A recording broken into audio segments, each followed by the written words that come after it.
जय श्री राधे, जय श्री कृष्ण। आज हम पुनः 12वें अध्याय में प्रवेश करते हैं, जो सहज और सरल हिंदी रूपांतर होकर के आपके लिए प्रसाद रूप में प्राप्त है। नित्य प्रतिदिन आप लोग इसे पूजा में सम्मिलित करें अर्थात अपने पाठ रूप में सम्मिलित करें, जिससे कि हमारा अहलोक और परलोक दोनों सार्थक हों। भगवान श्याम सुंदर अपनी ऐश्वर्य लीला के साथ में वो वाणी के द्वारा भी बता रहे हैं और उन्होंने करके भी दिखाया। भाव यह है कि अर्जुन के हृदय में जब ये शंका हुई कि प्रभु मैं आपके दिव्य रूप को देखना चाहता हूँ, उस अलौकिक रूप को देखना चाहता हूँ, तो भगवान ने उन्हें अपने दिव्य रूप को दिखाया, उन्हें दिव्य दृष्टि दी, जिसके द्वारा परमात्मा को हम लोग समझ सकते हैं, जाना जा सकता है। तो 10वें और 11वें अध्याय में बहुत अच्छी प्रकार से भगवान ने अपने स्वरूप का वर्णन किया है, अर्थात भगवान ने स्वयं ही अपने विराट रूप को दिखाया है। अब बात आती है कि अर्जुन के हृदय में फिर शंका होती है कि प्रभु आपको सगुण रूप में या निराकार रूप में या भक्ति के द्वारा या ज्ञान के द्वारा कैसे पाया जा सकता है और सुगम मार्ग हो वो हमें बताइए। तो हम प्रारंभ करते हैं। भगवान श्याम सुंदर को सत नमन प्रणाम, और नरों में उत्तम अर्जुन के लिए भी सत प्रणाम नमन, व्यास भगवान के लिए सत प्रणाम नमन, और सरस्वती माँ के लिए भी सत प्रणाम नमन। नारायणं नमस्कृत्यं नरं चैव नरोत्तमं देवीं सरस्वतीं व्यासं ततो जयमुदीरयेत्। व्यासाय विष्णुरूपाय व्यासरूपाय विष्णवे नमो वे ब्रह्मांड हृदय वासिष्ठाय नमो नमः। अर्जुन कह रहे हैं, अनन्य प्रेम से भज तेरे भगवन, सगुण रूप को पालेते, निराकारे अविनाशी धामे, माधव कौन श्रेष्ठ होते।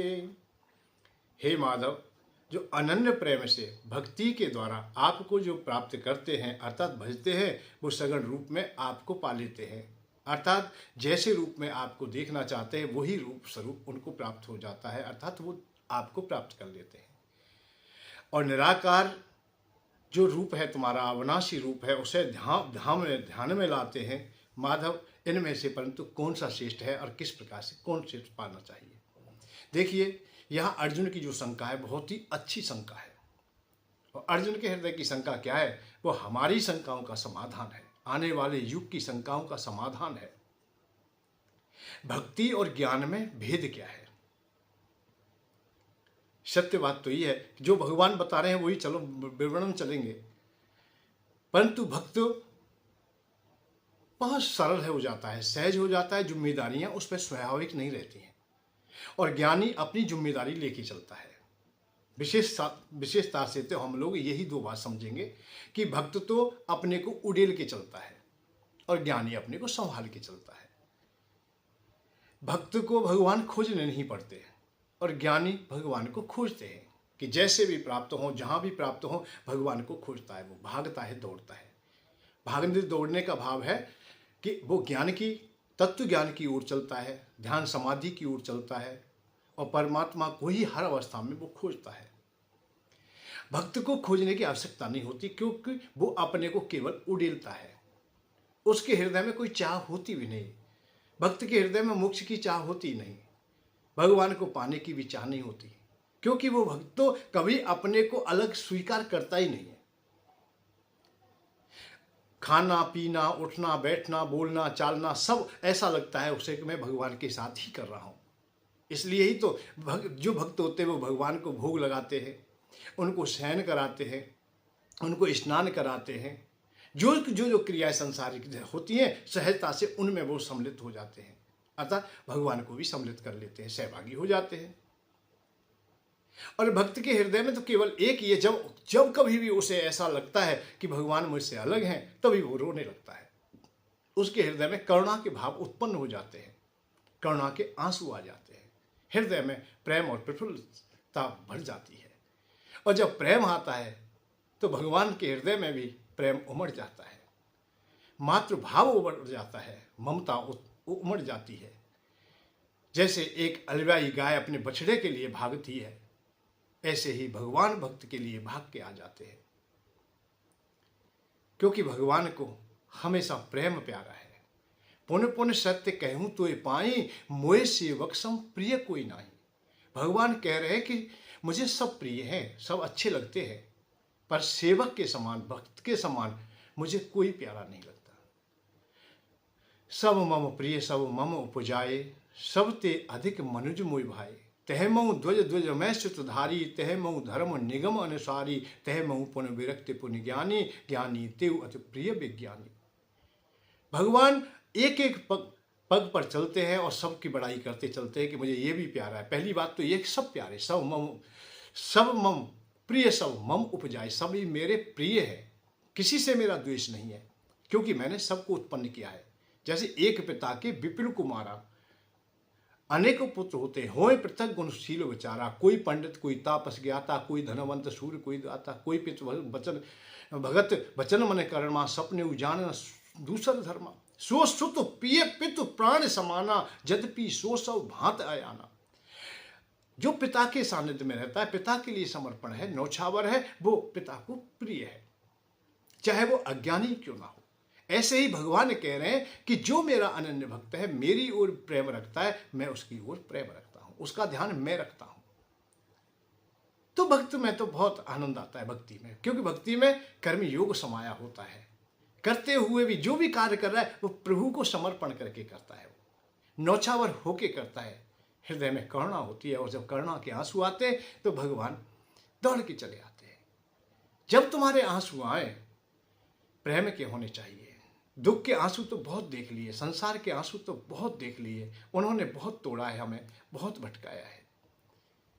यहाँ इन दो बातों की ही चर्चा है, बहुत सुंदर चर्चा है। भगवान कह रहे हैं, अर्जुन ने पूछा है कि अनन्य प्रेम से भज तेरे भगवन, सगुण रूप को पाले ते, निराकार अभुनासी ध्याम, माधव कौन श्रेष्ठ होते।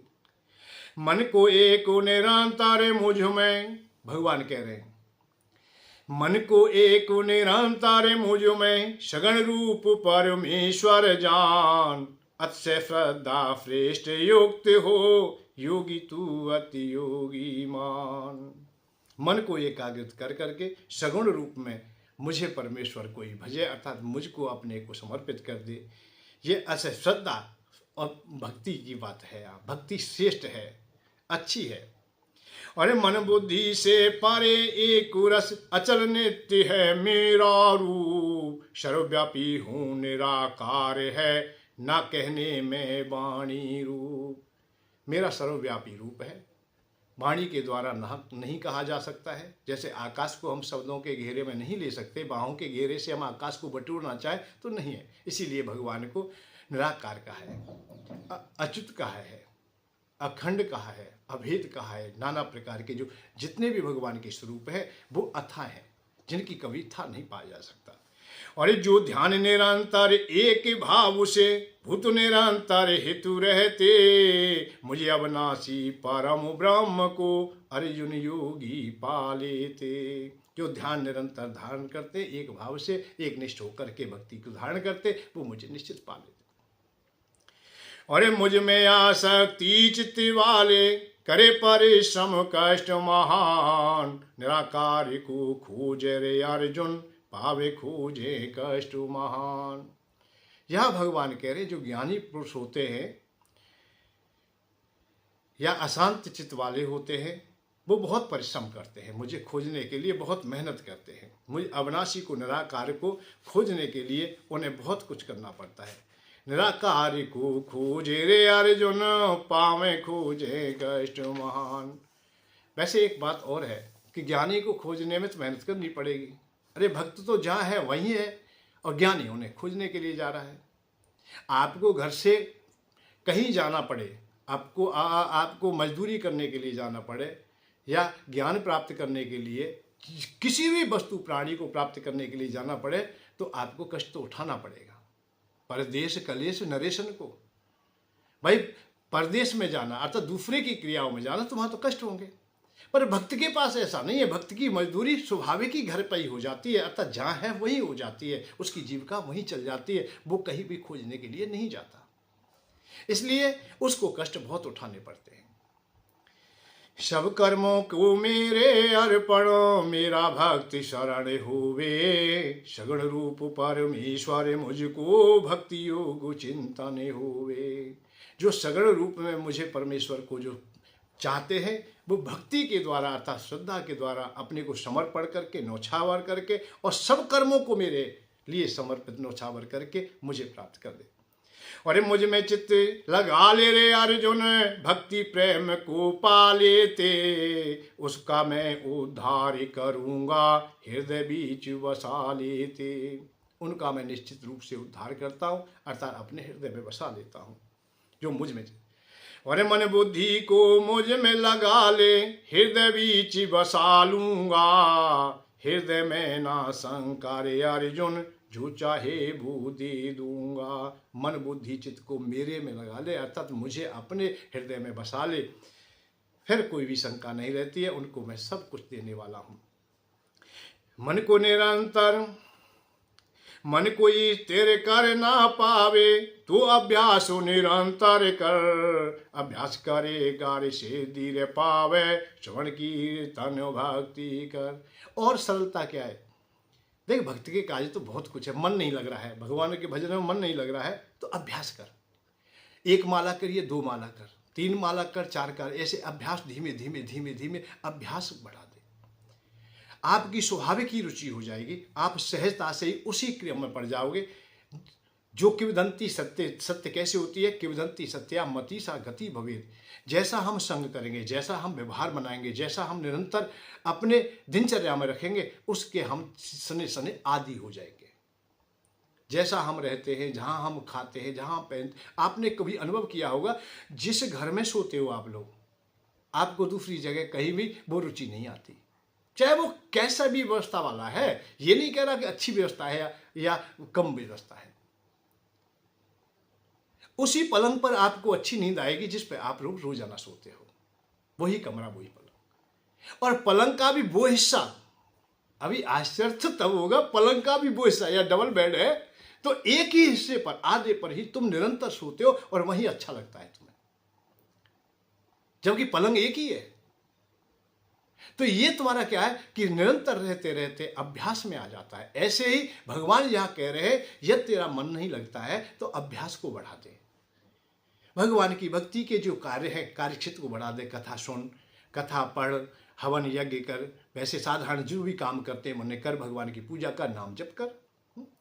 और मन कोई तेरे कर ना पावे, तू अभ्यास निरंतर कर, अभ्यास करे गार सिद्धि पावे, श्रवण कीर्तन भक्ति कर। श्रवण कर, कथा सुन, कीर्तन कर, भक्ति कर, भक्ति में नाच उठ। अरे मीरा तो नाचती थी और गाती थी। चैतन्य महाप्रभु दक्षिण भारत से आ रहे, बस केवल महामंत्र का ही जाप करते और नृत्य करते। महामंत्र, तभी से ये परम सिद्ध हो गया। चैतन्य महाप्रभु ने ही भगवान के समस्त अवतारों को एक जगह किया है। राम भगवान को और कृष्ण भगवान की भक्ति को एक जगह किया है। नहीं तो कहीं ना कहीं तो हम बंटवारे में बटी रहे होते हैं। वो महामंत्र उन्होंने जुगल जोड़ी की सरकार मान लिया, या जुगल करके के अर्थ दोनों को, राम को और कृष्ण को एक जगह स्थिर कर दिया और नाच उठे, गा उठे। हरे राम राम राम हरे हरे, हरे कृष्ण कृष्ण कृष्ण हरे हरे। भक्त के हृदय में यह भाव एक जैसा हो जाता है, द्वैभाव भी नहीं रह जाते कि भगवान को उन्होंने अलग माना। इसलिए कहा है कि श्रवण कर, कीर्तन कर, भक्ति कर। अभ्यास भी अर्जुन कर ना पावे, कर्म परायण हो जा तू। अभ्यास भी अर्जुन कर ना पावे, करो परायण हो जा तू। प्राप्त रूप से धी को पावे, निमित्त कर्म के हो जा तू। अभ्यास भी नहीं कर पाता है और ऐसा नहीं हो पाता है तो तू कर्म में लग जा, कर्मों के परायण हो जा, कर्म के अधीन हो जा। अब अधीन में यहां समझ रहे ना कर्म परायणकता का, कि आप लोग कर्म के लिए समर्पित होंगे सहज होकर के, अर्थात अपना करते रहे, अच्छे कार्य करते रहे, धर्म के कार्य करते रहे, समाज के कार्य करते रहो, प्रभु के कार्य करते रहो और समाज में जो भी कार्य करते हो उसे आप लोग अपना कर्तव्य मान के करिए और सहजता से करते रहिए। अभ्यास भी अर्जुन कर ना पावे, करुण परिणाम हो जातु, प्राप्त रूप सिद्धि को पावे, निमित्त कर्म के हो जातु। करम परायण जानी अधूरा, मन बुद्धि बस में कर ले, कर्म फलों की चाहो न अर्जुन, मुझको सब अर्पण कर दे। कर्म करना भी तुझे अच्छा कठिन लगता है तो आप लोग मेरे लिए परायण हो जा, बस समर्पण हो जा। कैसे? मन बुद्धि को बस में कर ले, मन और बुद्धि को थोड़ा बस में कर ले, मन को ज़्यादा स्वच्छंद मत छोड़ दे, बुद्धि से काम ले। बुद्धि तुझे मैंने सोचने के लिए दे दी, निर्णय करने के लिए दे दिया है और मन ऐसी अवस्था का दे दिया है कि इसे तू रोक लेगा तो समझिए कि मैं पा जाऊंगा, मैं मिल जाऊंगा। आज तक तू संसार को खोज रहा है, इस मन से संसार की ओर भाग रहा है, थोड़ी देर के लिए मेरी तरफ भी आ जा। कर्म परायण जाने अधूरा, मन बुद्धि वश में कर ले, कर्म फलों की चाहना अर्जुन, मुझको सब अर्पण कर दे। अभ्यास मर्म को जाने अधूरा, ज्ञान से ध्यान लगा लेना, ध्यान से अच्छा त्याग कर्म फल, परम शांति पा लेना। अभ्यास के मर्म को जानता है, ये जान नहीं पाता है अभ्यास के मर्म को और तू अधूरा रह जाता है तो ज्ञान से ध्यान है, अर्थात मन और बुद्धि को स्थिर करके आप लोग ज्ञान को प्राप्त कीजिए, समझिए। बुद्धि से आप लोग मुझे समझिए, वही तेरा ज्ञान है। मुझे समझ जाए, मुझे आप लोग समझ जाए तो समझ लेना कि अब तुम ज्ञानी हो। दो बात और आती है, किसी की जानकारी हो जाना, किसी को किसी भी वस्तु प्राणी की जानकारी हो जाना और उसका हम लोगों को अच्छी तरह अभ्यास हो जाना या समझ जाना। समझना और जानकारी होना, ये दोनों में थोड़ा थोड़ा भेद है, परंतु थोड़े थोड़े में ही रास्ते बहुत बहुत लंबे हो जाते हैं, विपरीत चले जाते हैं। जानकारी हम किसी की भी कर सकते हैं, भाई हम पढ़े लिखे हैं, हम कहीं की भी जानकारी कर लें, हम पुस्तक के द्वारा कर लें या जैसे भी कर लें, परंतु उन रहस्यों को समझना बड़ा कठिन है। जैसे भगवान की हम जानकारी तो बहुत कर सकते हैं या कर लेते हैं, भाई गीता में ऐसा लिखा है, भागवत में ऐसा है, रामायण में ऐसा है, ये जानकारी है। भगवान राम दशरथ के पुत्र है, कौशल्या माँ है, उनके भाई लक्ष्मण है, भरत है, शत्रुघ्न है, ये हमें सब जानकारियाँ हमें मिल जाती हैं।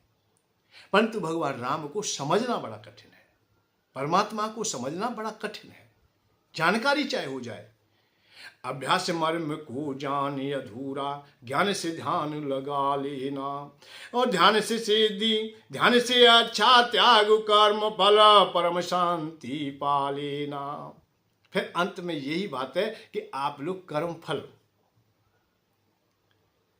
को थोड़ा सा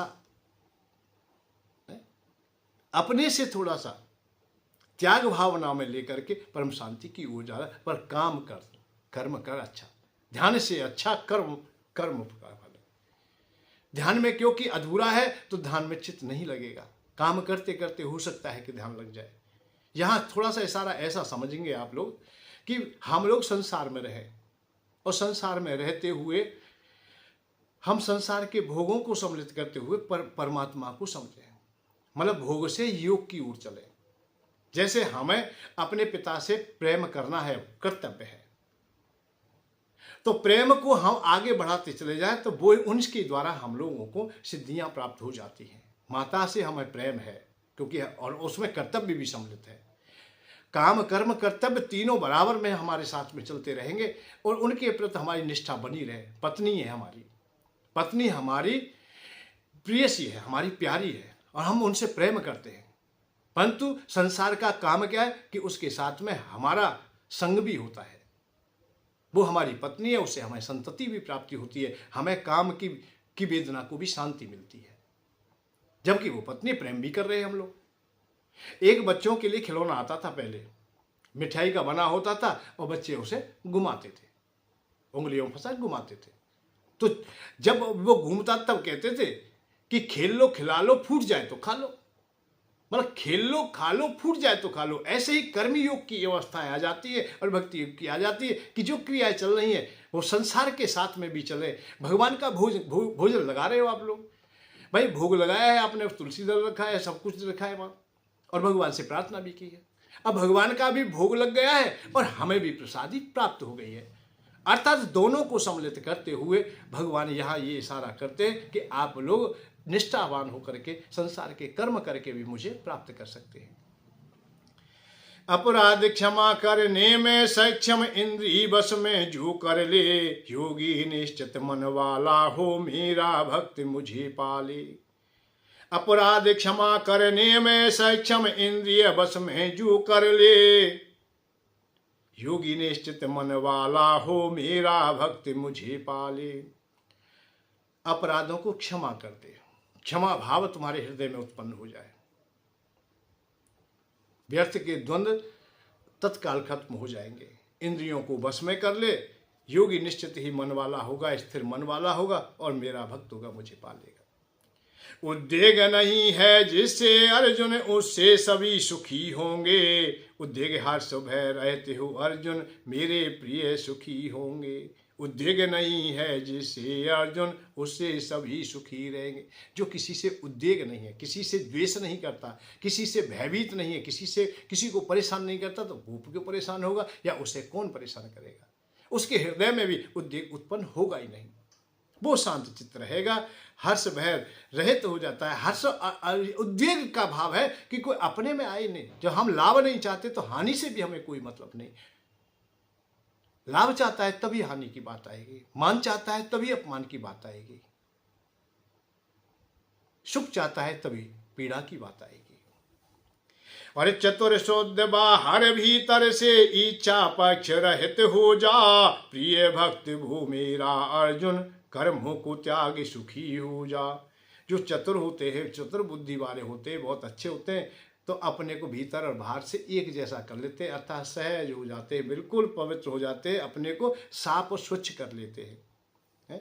और पक्ष और विपक्ष अब कोई भी नहीं रहता है उनका, प्रिय अप्रिय कोई भी नहीं है, परंतु वो भक्त मुझे बहुत प्रिय है। और ऐसी अवस्था में आते आते संसार के स्वाभाविक जो कर्म हैं उनसे भी विरक्त हो जाता है, या ये के मुक्त हो जाता है। हर्षित शोक द्वेष ना कोई, काम कामना क्या पावे, अच्छे बुरे कर्म सब त्यागे, अर्जुन भक्त मुझे पावे। एक समय ऐसी स्थिति आ जाती है कि अच्छे बुरे हानि लाभी के सभी संसार के जितने भी कर्म है सबसे विश्राम पा जाता है और पा लेना चाहिए। या ये कहिए कि जवानी में आप लोगों ने विवाह शादी किया है, आपने भोगों का संग किया है, आपकी संतति हुई है, उनका पालन किया है, पैसा कमाया, खूब धन कमाया, पर चतुर्थ अवस्था आते आते, बुढ़ापा आते आते, जैसे जैसे बुढ़ापे की ओर चलते तो आप लोग उनको धीमे धीमे छोड़ते चले आएंगे। जब छोड़ेंगे आप लोग विरक्ति की ओर आएंगे, अर्थात संन्यास धारण करेंगे, तो आप लोग सहज परम सुखी हो जाएंगे। तो यही कह रहे हैं कि आप जब परपक्ष हो जाए तो आप लोग फिर इन जो संसार के कर्म हैं उनको भी तुम त्याग दीजिए, अर्थात सहज हो जाए। निंदा स्तुत सम हो अर्जुन, संतुष्ट रहे जितना पावे, मननशील आसक्ति ना हो, भक्तिमान प्रिय सब पावे। निंदा और स्तुति इनसे परे हो जाए, निष्काम प्रेम। अब प्रेम भी एक काम से भरा होता है, इच्छाओं से भरा होता है, एक लाभ देखता है भाई, और एक इच्छा ही नहीं है, निष्काम, कोई काम ही नहीं है। ये भक्त में गुण होता है कि वो कामना संसार की या भोग की नहीं करता, केवल वो अपने प्रभु की ही भक्ति में डूबा रहता है। वो तो ये भी नहीं करता मुझे मोक्ष मिले, नहीं, मेरा जो काम है वो मुझे आनंद दे रहा है, मेरी जो भक्ति का काम है वो आनंद दे रहा है। हे भगवान, पुनः भी जीवन मिले तो मुझे इसी रूप में मिल जाए, ऐसे ही मिल जाए, आपकी मैं सेवा करता रहूं। जैसे रसखान बाबा ने कहा कि मैं पुनः जीवन यदि पाऊं तो ब्रजमंडल में पाऊं, माधव की सेवा करता रहूं, उन्हीं लीलाओं को मैं अनुसरण करता रहूं।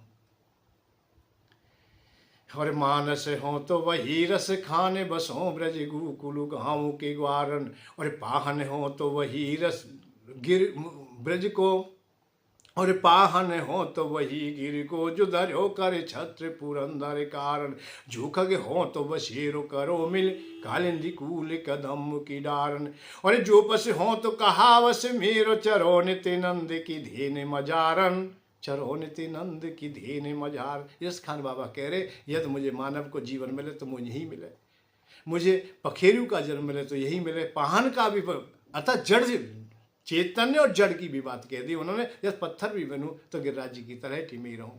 रसकों को संग मिले, रसकों को संग सदा मिले, ब्रजवास करूं ब्रज मंडल में। रसकों का संग अर्थात भक्तों का संग मिल जाए तो ब्रजवास में। और ऐसो न पुण्य कियो कोई जो मानव जन्म मिले ब्रज में, मानव का जन्म ब्रज में मिल जाए था भगवान के सानिध्य में। ब्रज का भाव है या भगवान के सानिध्य में भक्ति में हमें जीवन मिल जाए। और जो को उपस को जन्म मिले तो धैन बनूं ब्रज मंडल में, रसकों के टुकड़ा खाने मिले तो स्वान बनूं ब्रज मंडल में। ब्रजवासी ब्रजवासी छोड़ नहीं जाऊं मैं, वास करूंगा ब्रजमंडल में। रसकों के टुकड़ा भी खाने मिल जाए तो मैं अपने को कृतार्थ मानूंगा, अर्थात मैं स्वान बनने को भी तैयार। तो ये भक्ति की बात आ गई। वो पाना भी नहीं चाहता है, छोड़ना भी नहीं चाहता है, वो सहज है। पाने का भाव है कि मोक्ष नहीं चाहता है वो, और भगवान की भक्ति से अभी अलग नहीं होना चाहता है, उस सेवा से भी अलग नहीं होगा। और श्रद्धा युक्त परायण मेरे निष्काम प्रेम को पालेगा, मेरा भक्त मुझे अति प्यारा अर्जुन मुझको पालेगा। मेरा भक्त है, मुझे अति प्यारा है, वो मुझे पालेगा, अर्थात मैं उसे मिल जाऊंगा। भगवान श्याम सुंदर यहाँ भक्ति की बात कह रहे, भक्ति ही मुझे अनन्य रूप से प्रेम है अर्थात प्रिय है। तो ज्ञान और भक्त में थोड़ा सा ही भेद है। ज्ञान स्वयं खोजता है परमात्मा को, और भक्त को परमात्मा खोज लेते हैं।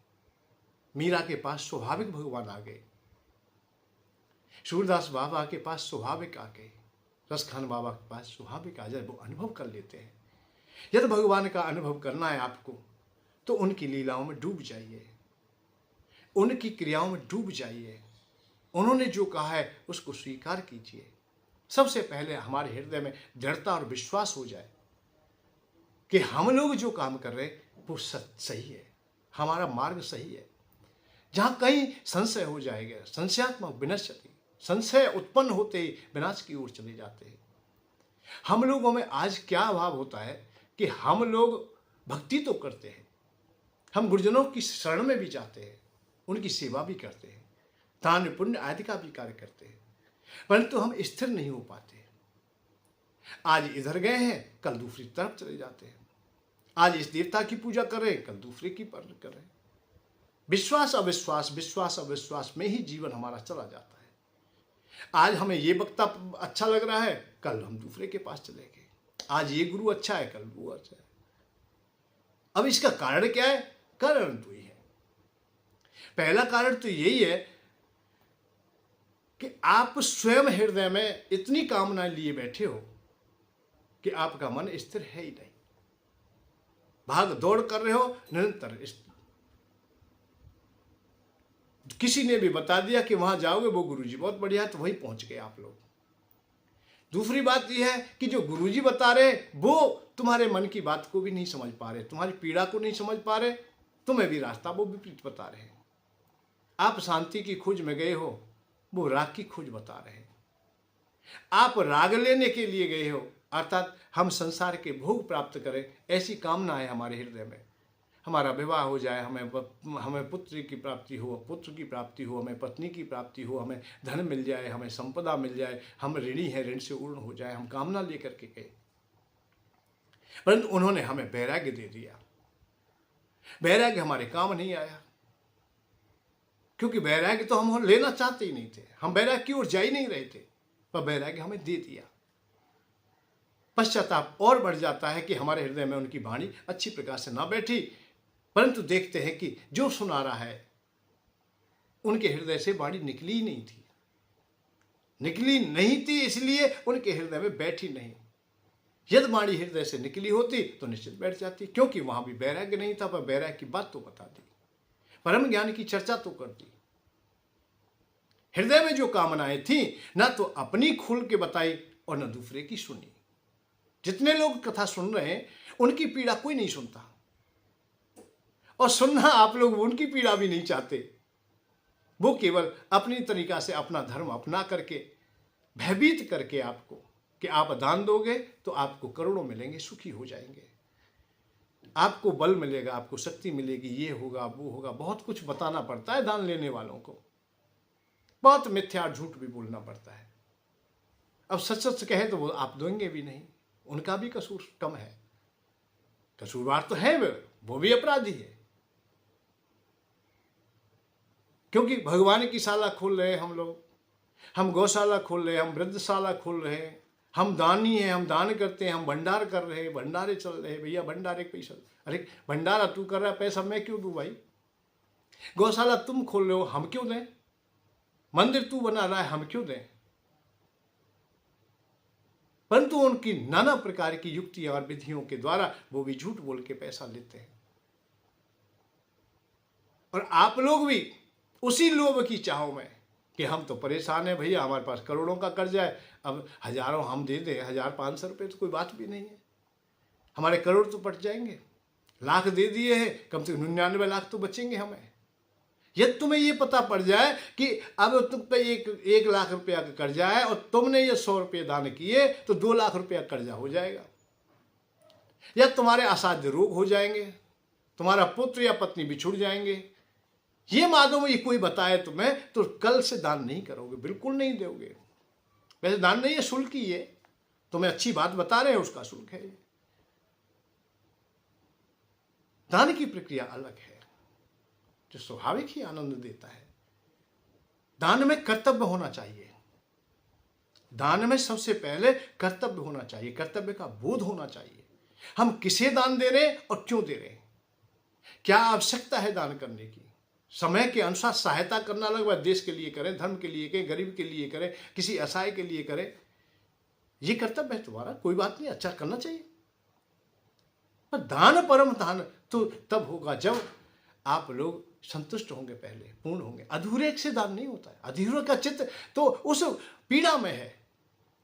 जो अधूरा है उसके कर्तव्य अभी अधूरे हैं, उसका चित्त तो दान में है ही नहीं।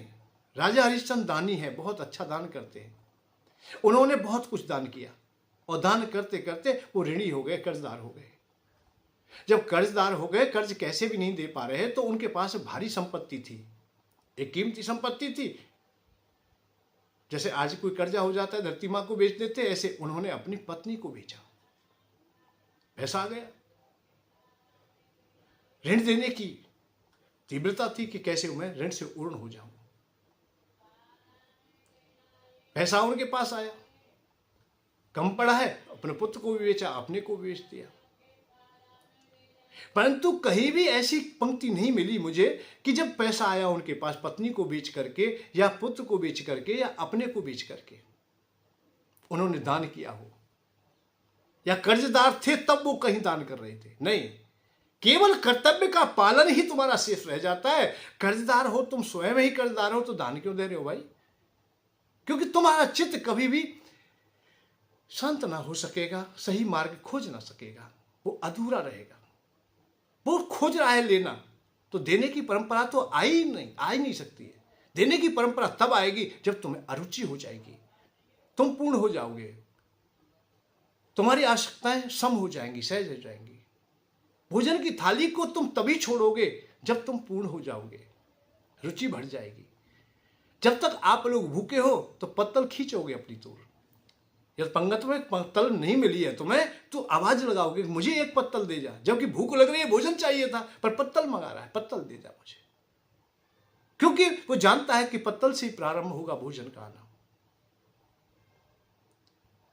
वो हर व्यवस्था को समझता है, परंतु वो पूर्ण हो जाता है तो वही पत्तल जिसे प्यार से ले रहा था, जिसे आवाज लगा करके मंगा रहा था, और स्वयं हृदय से लगाए बैठा, अपने छाती के सामने रखने, कोई ले ना जाए, हवा वायु देवता भी आ जाए उड़ाने लगे तो रोक देते, भाई कि तुम ठहरिए, मुझे भूख लगी है, मैं पहले मुझे चाहिए।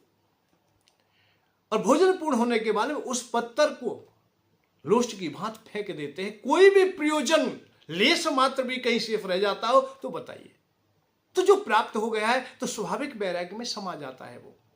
तो हमें वैराग्य की बात है ही नहीं, हमें देने की बात है ही नहीं, दान की बात है ही नहीं। दान देश के अनुसार, समय के अनुसार, देश काल को देख करके, पहचान करके, और फिर पात्र को भी देख के तुम्हारे दान का सदुपयोग हो जाए।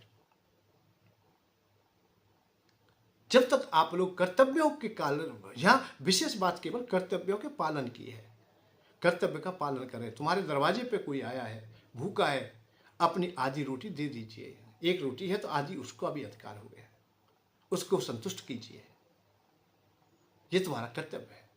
माता पिता की सेवा कीजिए, ये तुम्हारा कर्तव्य है। दान देना कर्तव्य शेष नहीं है, ये कर्तव्य है, कर्तव्य नहीं है, ये तुम्हारा कर्म हो जाएगा और समय के अनुसार स्वाभाविक हो जाएगा। जब पूर्ण हो जाओगे स्वाभाविक हो जाएगा। अब बड़ी बड़ी अच्छी अच्छी मिठाई आए, तुम भोजन कर चुके हो तो अब तुम्हारा कोई प्रयोजन नहीं है, भैया ले जाओ और किसी को दे दीजिए। जिस व्यंजन को तू खाना चाहता था, भाग रहा था, दौड़ रहा था, ले रहा था, पर तृप्त होने के बाद में अपने हाथ से ही अब कितना भी बंटवाइए, एक भी लड्डू नहीं खाना चाहता, एक भी मिठाई नहीं खाना चाहता। क्यों? कि तृप्त हो गए। तृप्त होने के बाद में फिर कर्तव्य रह जाता है, भाई कोई भूखा तो नहीं है। चारों तरफ देखता है, भैया लड्डू लेगा, फिर वो भोजन कराने लग जाता है, दूसरों को कराने में सक्षम हो जाता है। तो हमें भगवान की भक्ति में कैसे चलना है, किस प्रकार से चलना है, बड़े मार्ग है, बहुत सहज है, पर सबसे श्रेष्ठ केवल भक्ति ही वही हम लोग देखते हैं। और भगवान कहते भी हैं, भक्ति से बढ़कर के कोई भी नहीं। पुण्य पुण्य सत्य कहे तो पाई, मोय सेवक सम प्रिय कोई नहीं। मुझे सेवक से अधिक प्रिय कोई भी नहीं। जो प्रेम करते हैं वो मोर बहुत प्रिय है। राम है केवल प्रेम प्यारा, जान ले कोई जाननहारा। समझिए, तो गीता जी में बहुत कुछ मिलने वाला है। गीता जी को हम लोग उस भाव से श्रवण करें, उस ओर चल के श्रवण करें जहां से अहलोक और परलोक दोनों सार्थक हो जाए। यही कर्मयोग है कि ये लोक भी सार्थक हो, परलोक भी सार्थक हो। यदि परलोक ही परलोक को आप लोग सार्थक करते हो, ये ज्ञान की बातें हैं। और अहलोक अहलोक को ही चाहते हो तो भैया ये भी उचित नहीं है, क्योंकि इस रजोगुण में तमोगुण समा जाता है कि मैं तो अपने अपने लिए हूं, मैं अपने अपने लिए हूं, चाहे पत्नी भी भूखी रहे, चाहे कोई भी रहे, किसी का सम्मान रहे ना मेरा रहे, अपनी अपनी जो बात करते हैं वो तमोगुण में सब समा जाते हैं। और रजोगुण का श्रृंगार तब होता है जब वो सतोगुण के साथ में होता है। अहलोक और परलोक दोनों को सार्थकता दे। पत्नी को केवल विषय भोग की सामग्री ना समझे, उसे अपने तारक भी समझ ले, उसे उद्धारक भी समझ ले, आपको पतित होने वाले रास्ते से रोकने वाली गुरु माता भी समझ ले कि यदि वो ना होती तो हमारी काम की वेदना हमें ना जाने कहां कहां अपमानित करती। तो विषयों के साथ में भी यहां दोनों प्रकार से आप लोग सुखी हो सकते हैं। अहलोक भी तुम्हारा सार्थक हो, परलोक भी सार्थक हो। पत्नी के द्वारा, जैसे पत्नी के द्वारा ये लोक भी तुम्हारा सार्थक होता है, आगामी वंश भी चलता है, अच्छी संतति भी प्राप्त होती है हमें, और अच्छी गुणों हमें प्राप्त होते हैं उससे, और हमारे भोग की अर्थात काम की वेदना है वो भी शांत होती है। तो वो हर प्रकार का मार्ग दे देती है। यदि अच्छी स्त्री मिल जाती है तो हमें अहलोक और परलोक दोनों को सार्थकता दे देती है। हम चाहे नरक में जा रहे हो फिर भी वो हमें अपने साथ साथ में ले जाती है, हमें भी अच्छे मार्ग पर डाल देती है। हम रास्ते से भटके हों फिर भी हमें अच्छे रास्तों में डाल देती है। तो दोनों चीज जहां सम्मिलित हो जाए, लोक और परलोक सार्थक जिसके हो जाए, यही तो भक्ति मार्ग का प्रथम स्वरूप है। बहुत अच्छा है। जय श्री राधे, जय श्री कृष्ण। कल पुनः हम लोग 13वें अध्याय में प्रवेश करेंगे। गीता जी में बड़ा आनंद है, हम लोग श्रवण करें, ये निश्चित है। इनके माध्यम से भी आप लोग जान सकते हैं गीता जी का जो 12वें अध्याय का महत्तम है, उसे सुने। और 12 पूजा आदित्यों की सबकी पूजा हो जाएगी। 12 आदित्यों की सबकी पूजा हो जाएगी, 24 अवतारों की। केवल 12वें अध्याय का आप लोग पाठ करें। विष्णु धाम स्वर्ग को पावे, इच्छा पूरी हो जाएगी। भक्ति भाव से पाठ करेगा, बाहर भीतर शुद्धि से। ब्रजवासी को अपना जाने, जपे निरंतर बुद्धि से। अतः कृष्ण भगवान को अपना समझे, भक्ति भाव से हमेशा पाठ करता रहे, बाहर भीतर की शुद्धि बनाने का प्रयत्न करें। और ये सारे जग के भोग मिलेंगे, स्वर्ग भी अच्छा पालेगा। सारे जग के भोग मिलेंगे, स्वर्ग भी अच्छा पालेगा। द्वादश अक्षर को अर्थात द्वादश अध्याय का आप लोग पाठ करते हो निरंतर, तो अहलोक और परलोक दोनों सार्थक होंगे। जगत में सारे सुख प्राप्त होंगे। यहाँ निर्धनता नहीं आएगी, आप ऋणी ना होंगे, आपका जीवन रोटी कमाने में ही व्यतीत नहीं होगा, आप लोग भजन भी कर सकेंगे। स्वर्ग भी अच्छा होज पालेगा, केवल करुणा हृदय जागे, ब्रजवासी को तू पालेगा। करुणा हृदय में जागृत हो जाए तो तुम्हें भगवान भी मिल जाएंगे निश्चित से, और स्वर्ग भी मिलेगा, अच्छा भी मिलेगा, सुख मिलेंगे। ये 12वें अध्याय, यहीं पर हम विश्राम लेते हैं। कल पुनः हम लोग 13वें अध्याय का पाठ करेंगे। जय श्री राधे, जय श्री कृष्ण। सभी सुखी रहें।